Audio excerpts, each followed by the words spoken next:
Hi, I'm Jeff Cannon, President of Citizens Bank of Lawrence County. When we began looking for a location for our second Dublin banking office, the historic Henry Building looked like the perfect spot because Dublin and Lawrence County is our focus, and making banking easier and more convenient for our customers is our goal. Citizens Bank of Lawrence County, member FDIC, and an equal housing lender. A local full-service community bank offering quality banking services. Citizens Bank of Lawrence County, now open in downtown Dublin.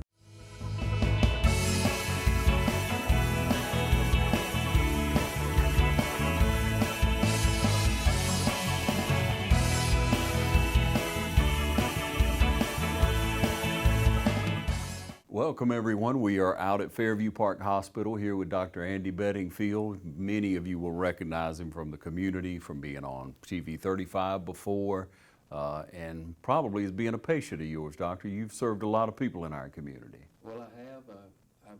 We always consider it a privilege to be here, Ron, so thank you for that. Yes, sir. You know, you have a rich history. I have to talk about that just for a moment, and some of the things I've heard about your father practicing medicine. You all, I guess, grew up or lived out around Cadwell? Well, you know, that's my dad was a doctor. He was raised in Cadwell, and his dad was a doctor who actually practiced in Cadwell for about 60 years. And my dad, the World War II got him, of course, like it did a lot of dads. He actually wound up in Baxley, where I was raised. But this was where all my relatives were from, and when I finished in training, I came back this way to be close to family. So I've been here for a while, and it's a wonderful place to be. Doctor, being a third generation of doctors, so let me ask you about your grandfather. What was his name? His name was Reason Andrew Bedingfield.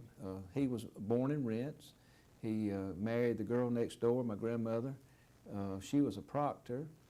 And then they moved to Cadwell, and that's where his practice. His brother stayed in Rents, was a doctor there for many years as well. His name was Walter Bedingfield.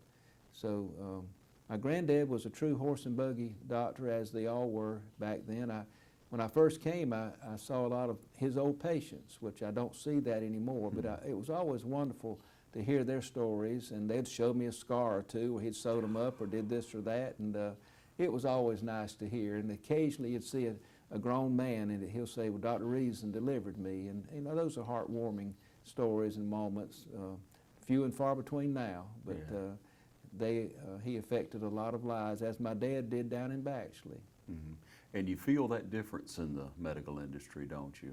Yes, sir. It changes. It always changes, and I think we lament sometimes the changes, but change is always there.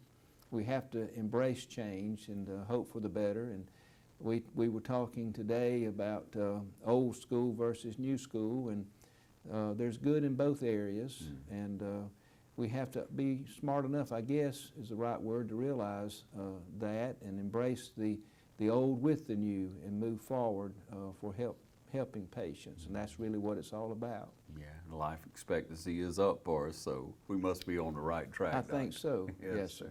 So you do a lot of different types of surgery, don't you? I do. Let's talk about that. What types?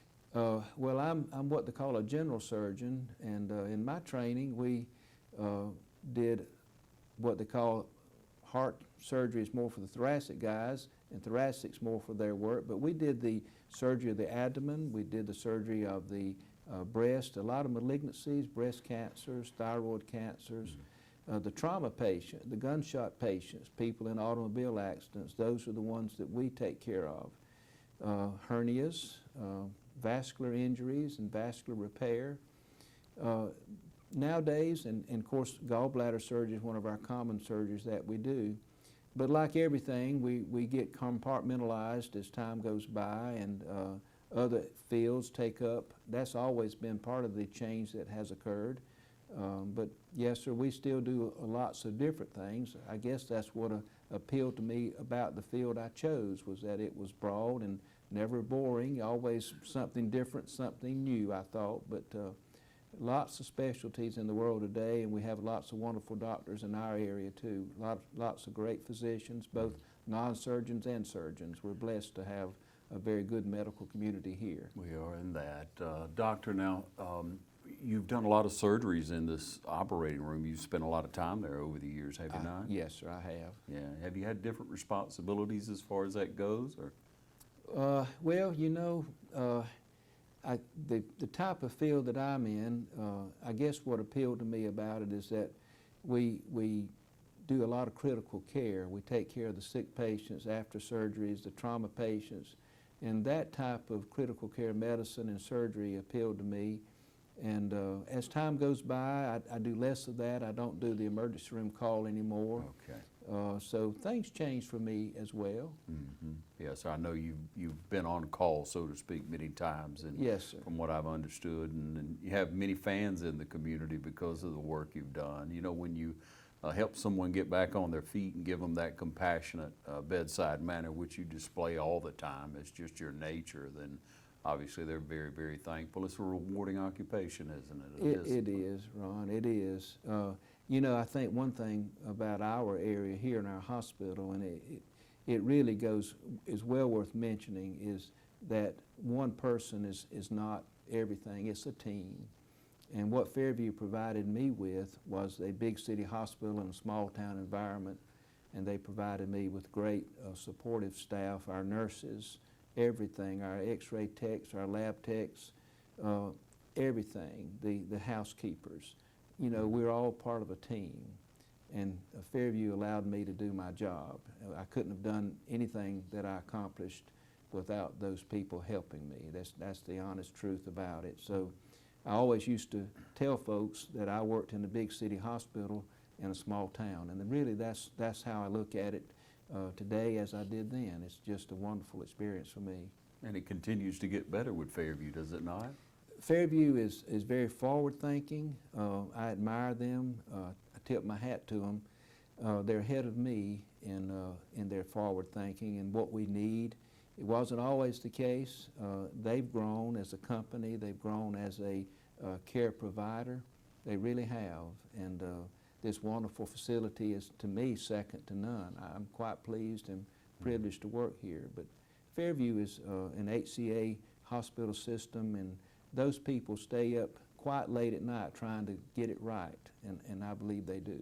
Yes, sir. Dr. Bedingfield, where's your office now? What is it called? It's Middle Georgia Surgical Associates and Surgical Clinic. We're right here by the hospital. Bass Rehab is right by us up at the red light there. And we've been there for some years, and so it makes it a nice little walk across the street to get to the hospital for me. You don't ever have to jog, I hope. At least you're close by. Who most are your of the time, partners? no. Who are your partners? I'm in solo practice. Okay.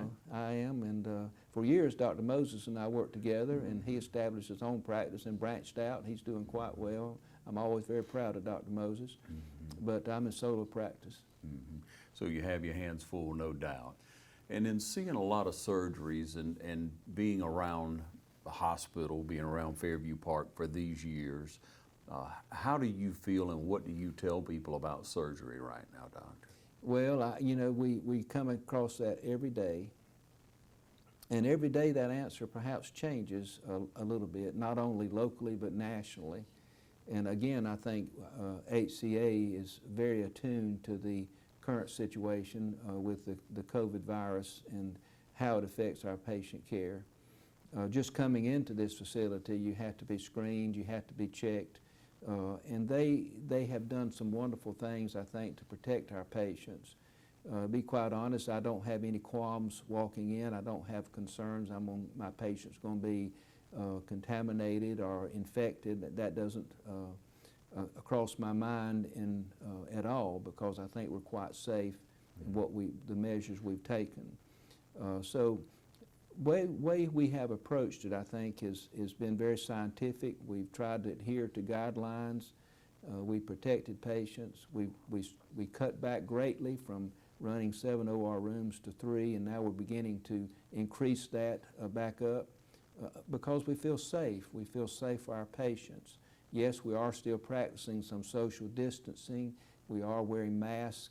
We are doing the right things to protect people, because you don't know absolutely who has something or who doesn't, be quite honest. But the probability of that now in our environment is quite low. So we feel safe. The returns of getting back to work outweigh any risk that we foresee. So with perhaps some trepidation, we're getting back to our work environment. We're doing it carefully for the patients.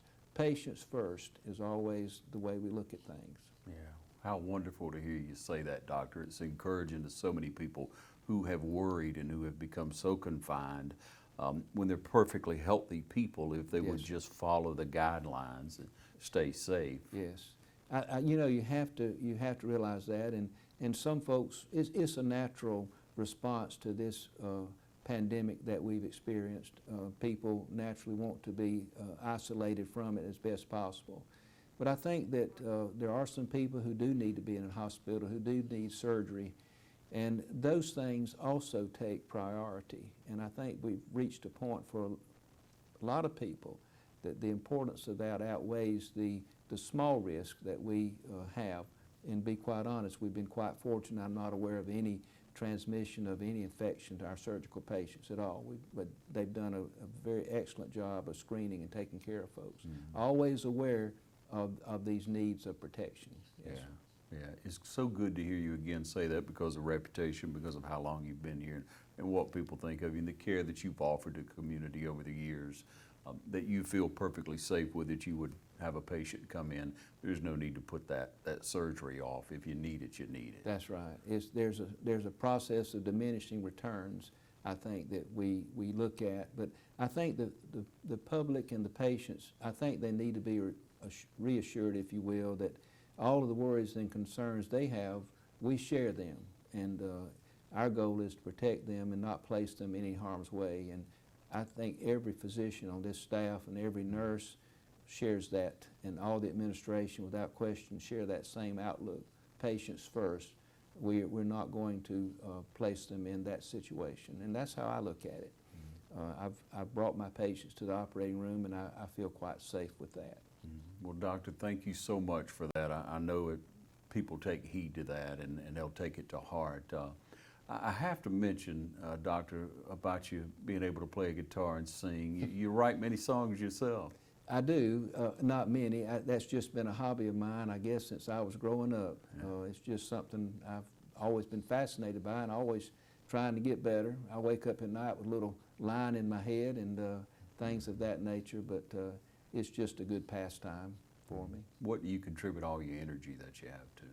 Well, you know, I don't know. I got in my head, I got my granddaddy and my daddy telling me to get to work, son. So I still remember that, and I had some wonderful professors, and I think the excitement for me is still there to, I'm privileged to have been trained, to be quite honest with you, to have gone through what I did, but I'm privileged to be able to take care and help somebody. We all have limitations, but the excitement of being able to help somebody get well has been there. I was telling the OR crew the other day, we were doing a case, and the anatomy we were looking at, I'm a student of anatomy. The inside of the human body fascinates me as much today as it did then, and I jokingly said to them, I said, don't y'all find that so beautiful and so wonderful how we're created? And I kind of got some looks like he's on it again. He's talking about that, but the excitement of my work stays with me, and I think that's what gets me up in the morning and being able to help somebody. Well, we're certainly blessed to have you, Doctor. Thank you so much for taking this time and sharing with the community. Thank you. Wish you well and continued success. Well, thank you, Ron. It's a privilege to be here, be able to talk to you today. Thank you. Thank you all for joining us right here on TV 35.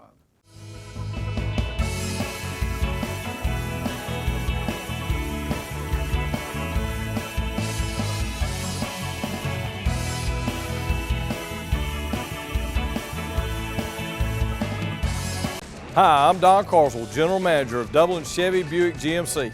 During these uncertain times, we want you to know that Dublin Chevy Buick GMC cares. Whether picking your car up for service or delivering your new car to your home, Dublin Chevrolet cares. From Dublin Chevrolet to your driveway. Anywhere in the state of Georgia. And to make it easier for you, we're offering 84 months at 0% with no payment for 120 days. Dublin Chevrolet, the only dealer you will ever need.